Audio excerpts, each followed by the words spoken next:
Yun guys, meron tayo ditong Suki Smash 115 carb at natay ko Andre Suki Smash FI.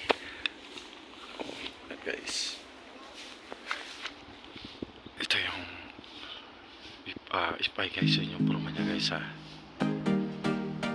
maupod yung smash niya carb.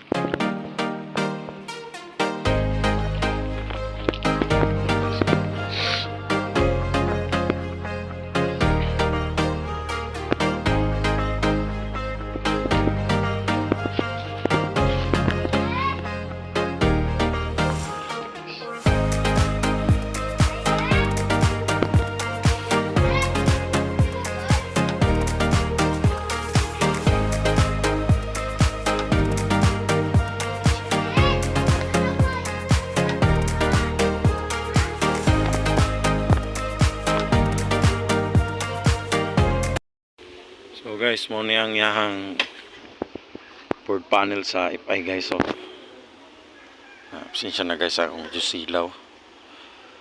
Mo ni ang yahang one guys, ang board panel niya, yung speedo niya guys, yung gear, yung signal light sa fuel ug sa low and high beam nga kuan niya sa kuan guys, check engine nga kuan sigaw engine nga indicator sigaw na to guys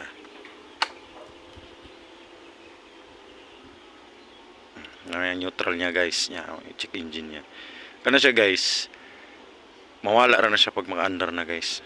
Pakita na ko sa inyo di pareha sa readerify guys nga pag uni mo sa readerify guys, pag punduan na niya mawala gano'n siya, pag di mawala nagi problema. So mapod niyang kon guys, speedo sa carb, yung speedo sa carb niya guys, mo ni ang yang kuan speed yeah, fuel, gear, low and high beam yeah, signal light indicator guys, itsura niya guys, ano yang speed meter.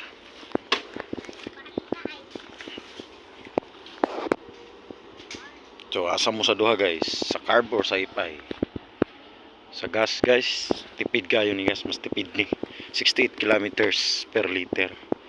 Kini na siguro ni sa around 50 kapin or 60 diha guys, di lang ko sure ba kung pila gyud ang yang maabtan sa kuan, pero tipid gapon ning carb guys, mas tipid ang carb FI.